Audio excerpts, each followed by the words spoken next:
Good morning, students. Now, next congruency rule is SSS. Before that, I taught you two congruency rule. One is SAS, and second one was ASA. ठीक है, ये दो मैंने पढ़ा चुके हैं. अब ये थर्ड है और एक और है फोर्थ RHS, वो मैं आज अभी आपको पढ़ा दूंगा. तो आज हम जो हमारा चैप्टर है ट्राइंगल्स, उसी के अंतर्गत हम हमारे ये तीसरा रूल है SSS congruency rule. According to this rule, if three sides of one triangle are equal to the three sides of another triangle, then the two triangles are congruent, right? अभी हमें पता है कि congruent टू ट्रायंगल्स तभी होंगे जब उनके shape and size क्या होंगे, इक्वल होंगे, right?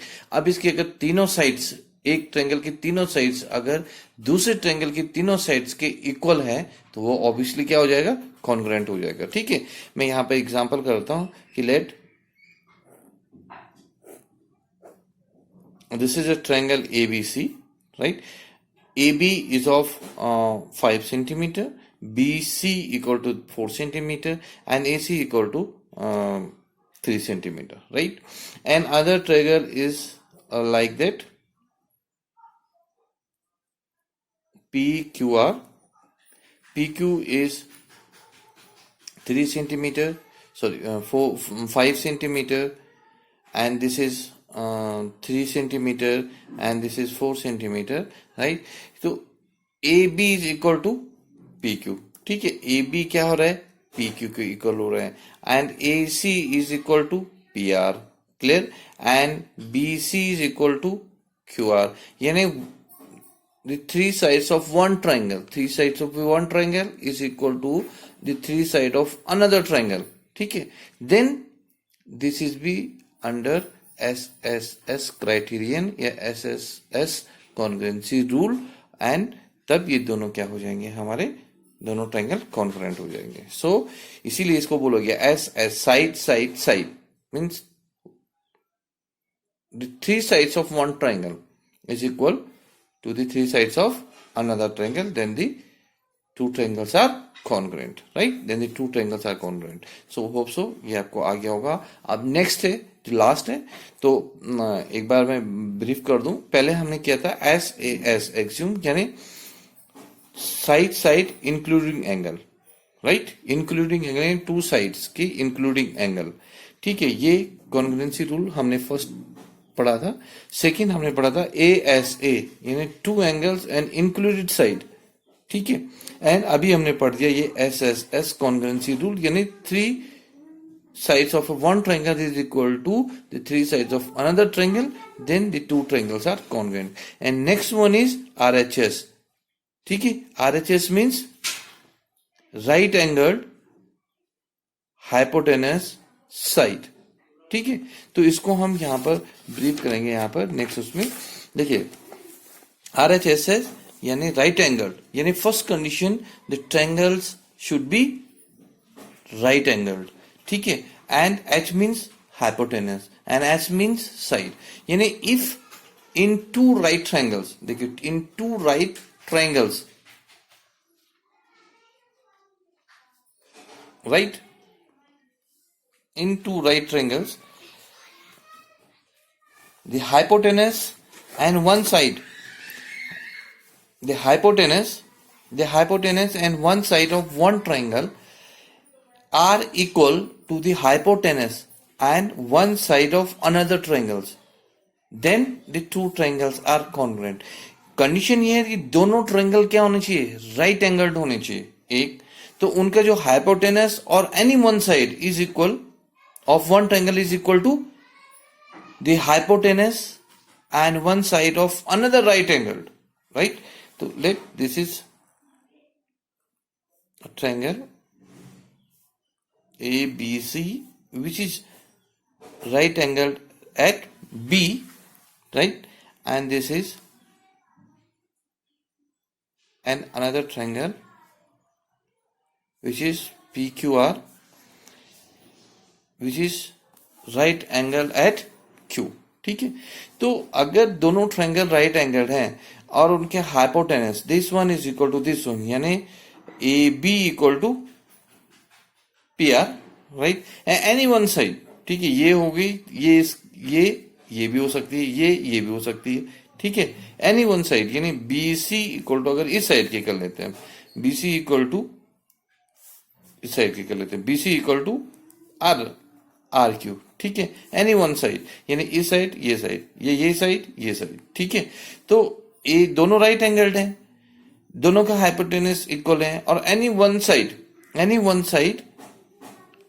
is any one side equal है, then the two triangles are congruent, यानी triangle ABC is congruent to triangle PQR, right, ठीक है। ये ऐसा नहीं करना है, इसमें ध्यान रखना, ये पहले भी मैं आपको बता चुका हूं, ऐसा मत करना है, this is not the right way to write. तो ABC is congruent to triangle PRQ, it's not correct, right. क्यों नहीं है? क्योंकि corresponding parts of the congruent triangle are also equal, यानी R B के इक्वल नहीं है, एंगल B एंगल R के इक्वल नहीं है। क्लियर हो रहा है? ठीक है, आप देख सकते हैं इसमें फिगर में भी। एंड जो AB है that is not equal to PR, AB is not equal to PR, ये हाइपोटेनस हो गया। So write it properly so that their corresponding part be equal। Clear? Next, इससे रिलेटेड एग्जांपल है, एक एग्जांपल है, P is a point equidistance from two lines L and M, ठीक है, right, एक लाइन है L and another line is intersecting at point M, ये M पर इंटरसेक्ट कर रही है, ये L है, एक M है इंटरसेक्टिंग एट पॉइंट A, इस A पॉइंट पर इंटरसेक्ट कर रही है, so that the line AP bisect the angle between them. P is a point equidistant from two lines, यानी यहां पर एक यानी कोई पॉइंट है P that is equidistant from both the lines means line N L M से equidistant है। अब equidistance means perpendicular distance, ये ध्यान में रखना, कोई स्लैंट लेंथ नहीं होती है, ठीक है। इक्विडिस्टेंस मींस उसकी परपेंडिकुलर डिस्टेंस इक्वल है। तो राइट, ये हम इसको ड्रॉ कर देंगे, इस कंस्ट्रक्शन कर रहे हैं, ये और ये अगर हम इस करें तो ये हो गया, let it is PABC, right. So ये क्या हो गया, ये परपेंडिकुलर हो जाएगा, ये भी क्या हो जाएगा, इस पर क्या हो जाएगा, परपेंडिकुलर हो जाएगा। क्लियर? ठीक है। तो हमें जो प्रूव करना है, तो सबसे पहले हम देखेंगे, तो प्रूव हमें करना है कि AP बाइसेक्ट द एंगल, यानी इस एंगल को ये बाइसेक्ट करता है, that means angle PAC equal to angle PAB, ये हमें प्रूव करना है। क्लियर हो? ठीक है। अब हम इसको कोशिश करते हैं इसको प्रूव करने की। अब देखिए, कंस्ट्रक्शन हमने कर दिया, अब हमें प्रूव करेंगे। So in triangle APAC and triangle PAB, इन दोनों में देखिए, राइट, इन दोनों ट्रायंगल में, इस ट्रायंगल में, इस ट्रायंगल में, angle B equal to angle C, right. क्या हो गया ये? Right angle. क्या हो गया? राइट एंगल, 90 डिग्री हो गया। क्लियर हो गया? ठीक है। अब हाइपोटेनस क्या है? राइट एंगल के अपोजिट वाला क्या होगा? हाइपोटेनस होगा कि नहीं होगा? क्लियर? होगा। ठीक है। तो ये हो गया AP is common side, AP is common side, ठीक है। AP इज कॉमन साइड, यानी हाइपोटेनस हो गया, हाइपोटेनस हो गया, राइट। एंड इट्स गिवन, क्योंकि इक्विडिस्टेंस है, यानी PB या PC equal to PB, it's given, क्योंकि इक्विडिस्टेंस है ना, राइट। ठीक है। तो देखिए, अब अगर हम इससे पहले RHS कॉन्करेंसी रूल को देखें, in a right triangle, in two right triangle, the hypotenuse and one side, hypotenuse and one side of a triangle is equal to hypotenuse and one side of another triangle, right? ठीक है. So triangle PAC is congruent to triangle PAB by RHS congruency rule. Congruence rule clear हुआ?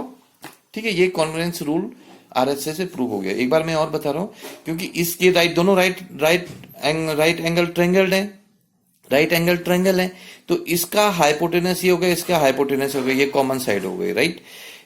P is equal distance from both the line, यानी PC equal to PB, यानी one side भी equal हो गया. ठीक है, तो ये सीधे सीधे क्या हो गया, आरएचएस कॉन्ग्रुएंसी रूल से दोनों क्या हो गए, कॉन्ग्रुएंट हो गए. So by CPCT means congruence part of congruent triangle.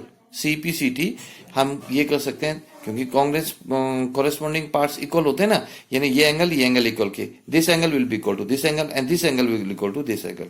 So angle PAC is equal to angle PAB. ये हमको प्रूव करना था. इसे सेकेंड वर्ड में हम ये कह सकते हैं कि AP bisects angle A. Clear हुआ? ये हमको प्रूव करना था. ठीक है, थैंक यू.